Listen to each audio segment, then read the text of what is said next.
성경TV의 허성 목사입니다. 이 시간은 신앙생활 상담 시간 12번째 시간입니다. 성도님들의 질문을 받고 답변을 하는 시간입니다. 오늘은 복음을 받아들이지 못하는 어린아이가 죽었다면 그 영혼은 어떻게 되는가? 이러한 질문에 대해서 답변을 드리면서 은혜를 받기를 원합니다. 먼저 이러한 질문에 대한 결론적인 답변은 구원을 받는다 또는 구원을 받지 못한다, 이 둘 중에 하나로 확실하게 답변할 수가 없다는 것입니다. 왜냐하면 성경이 분명하게 말씀하고 있지 않기 때문이라는 것입니다. 그러므로 이 문제의 해답은 역시 하나님의 권한 안에 있는 것입니다. 그러나 이 문제에 대하여 신학적으로 몇 가지 학설과 주장이 있으므로 참고적으로 알아보겠습니다. 여러 가지 주장들이 있는데, 첫째로 복음을 받아들이지 못하는 어린이가 죽었다면 구원받지 못하고 림보에 들어간다, 이러한 주장이 있습니다. 이 주장은 로마 가톨릭 천주교에서는 영세받지 못한 아이들은 구원을 받지 못한다고 합니다. 그리고 이러한 아이들은 지옥의 주변에 있는 림보라는 곳으로 들어간다고 합니다.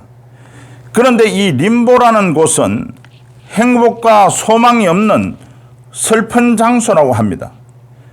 그러나 성경에는 세례받지 않았다고 지옥에 간다든지, 유아 림보라는 곳으로 간다든지, 유아 림보라는 장소가 있다든지, 이런 말은 일체 기록되어 있지 않기 때문에 이러한 주장은 성경적이지 못합니다. 그러면 이러한 아이들은 구원받지 못한다, 이러한 주장도 있습니다. 어린아이들도 원죄가 있기 때문에 죄의 심판이 있기 때문에 영혼 구원을 받지 못한다는 것입니다. 성경에는 어린아이들도 역시 아담 안에서 죄책이 있을 뿐 아니라 죄가 있다고 말씀하고 있습니다. 시편 51편 5절에 보니까 내가 죄악 중에 출생하였으며 모친이 죄 중에 나를 잉태하였나이다, 이렇게 기록하고 있습니다. 또 에베소서 2장 3절에서는 전에는 우리도 다 그 가운데서 우리 육체의 욕심을 따라 지내며 육체와 마음에 원하는 것을 하여 다른 이들과 같이 본질상 진노의 자녀였더니, 이렇게 기록하고 있습니다. 이와 같이 어린아이들도 이 땅에 태어나기 전부터 이미 아담 안에서 정죄되고 죄인으로 된 채 태어난다는 것입니다. 그렇기 때문에 어린아이도 심판을 받아 지옥에 들어간다는 학설을 주장하는 사람들이 있는 것입니다. 그러나 이 학설은 모순이 있는데, 물론 아담의 원죄는 유전되어 사람이면 다 가지고 나오지만 이 원죄는 이미 예수님으로부터 죄사함을 받았습니다. 각 사람의 죄에 대한 심판은 각자 개인이 지는 자범죄를 말하는데, 어린아이는 선악을 모르기 때문에 죄를 범했다고 볼 수 없는 것입니다. 따라서 어린아이가 죽었을 때 그 죄를 심판한다는 것은 모순이 되므로 이 학설 또한 신빙성이 없다고 하겠습니다. 예수님도 마태복음 18장 10절에서 삼가 이 소자 중에 하나도 업신여기지 말라, 너희에게 말하노니 너희 천사들이 하늘에 계신 내 아버지의 얼굴을 항상 배옵느니라, 이렇게 기록하고 있습니다. 세 번째로는 선악을 알지 못함으로 구원을 받는다, 이러한 학설이 있습니다. 어린아이는 선악을 알지 못함으로 죄를 짓지 아니하였기 때문에 심판을 받지 않으며 영혼의 구원을 받는다는 학설입니다.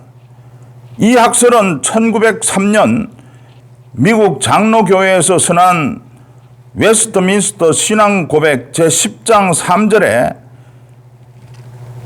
유아시에 죽은 모든 자들이 은혜의 선택 가운데 포함되어 있으며 때와 장소와 그 방법을 기뻐하심에 따라 역사하시는 성령을 통하여 그들은 그리스도로 말미암아 중생되고 구원받는다는 것을 믿는다고 한 것에 나타나 있습니다.